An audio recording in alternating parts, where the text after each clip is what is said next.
시행과 사건. 첫 번째, 시행과 사건. 이 확률이라는 단원에서 나오는 용어예요, 용어. 볼까요? 같은 조건에서 여러 번 반복할 수 있고 그 결과가 우연에 의하여 결정되는 실험이나 관찰을 시행이라고 한다라고 되어 있습니다. 시행.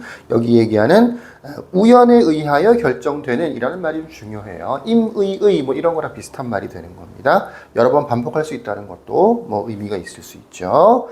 무엇을 한다.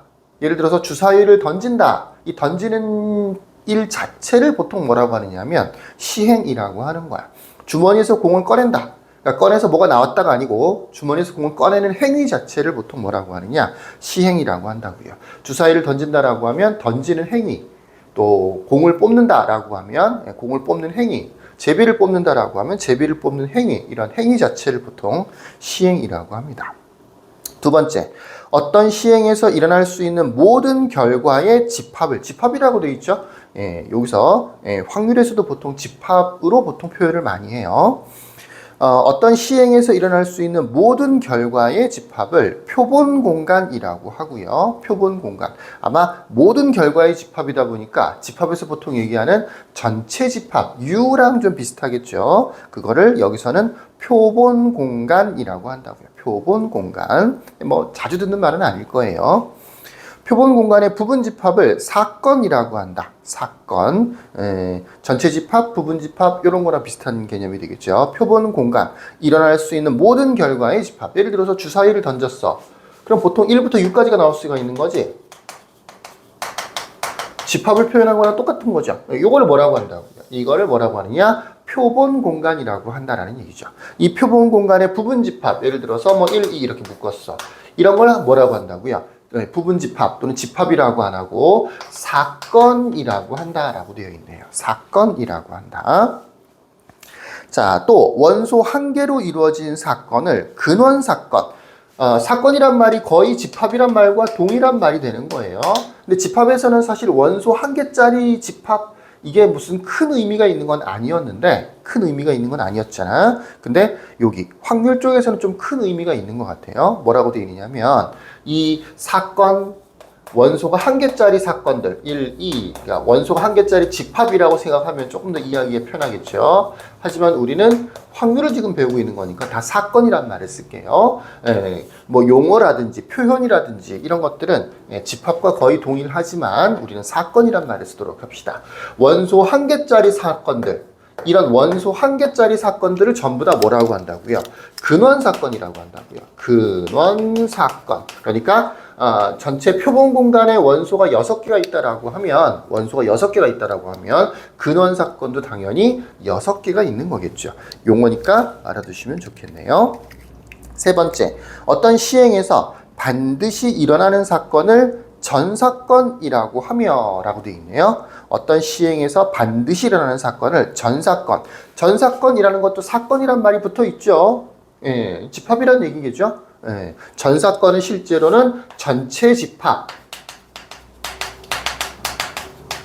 표본 공간이라고 했던 거, 표본 공간이라고 했던 거. 여기서는 표본 공간이라고 했고요. 지금 다시 전사건이라고 표현하고 있네요. 전체 집합과 거의 같은 말이다. 그러니까 표본 공간과 전사건 이런 말들은 전체 집합 이런 말들은 다 비슷비슷한 말이라고 이해를 하시면 좋을 것 같아요.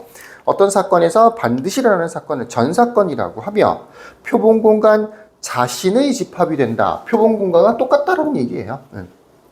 또 절대로 일어나지 않는 사건을 공사건이라고 하고 공집합하고 좀 비슷하죠. 기호도 역시 공집합과 마찬가지로 이렇게 표현을 합니다. 표본 공간을 다른 말로 전사건이라고도 부른다는 얘기인 거고요. 공집합을 여기서는 공사건이라고 한다라는 얘기죠. 말로는 전사건은 무슨 뜻이라고요? 반드시 일어나는 사건이라는 뜻인 거고요. 공사건은 무슨 뜻이라고요? 절대로 일어나지 않는 사건이라는 뜻인 거라고요. 정리해 볼까요? 시행이라고 하는 것은 무엇을 한다라고 하는 겁니다. 뭐 동전을 던진다, 뭐 주사위를 던진다, 뭐 주머니에서 공을 뽑는다, 제비를 뽑는다 이런 것들이 전부 다 시행이라고 하는 거야. 그 시행으로 나오는 게 보통 결과적으로는 사건이라고 하는 게 되는 건데 시행에서 시행에서 일어날 수 있는 모든 결과들을 모아놓은 집합, 걔를 뭐라고 하느냐? 원래는 표본공간이라고 부른다고요. 표본공간. 예, 주사위를 던졌다. 그럼 1부터 6까지가 나올 수 있으니까 걔네들을 다 묶어놓은 거, 원소로 묶어놓은 거, 집합처럼 보이죠? 이 집합처럼 보이는 얘를 뭐라고 하느냐? 표본공간이라고 한다고요. 이 표본공간의 부분 집합, 집합처럼 보이죠? 걔를 사건이라고 한다고요. 사건. 사건 중에는 원소가 한 개짜리 사건도 있을 거 아니야. 원소가 한 개짜리 부분 집합도 있을 거 아니야. 걔네들을 근원사건이라고 한다라고 되어 있고요.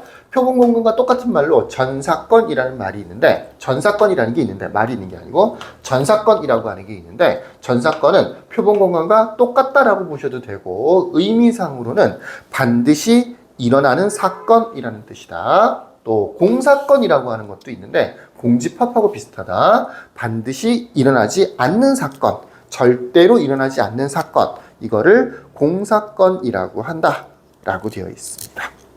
무슨 얘기인지 다 이해가 되시겠죠?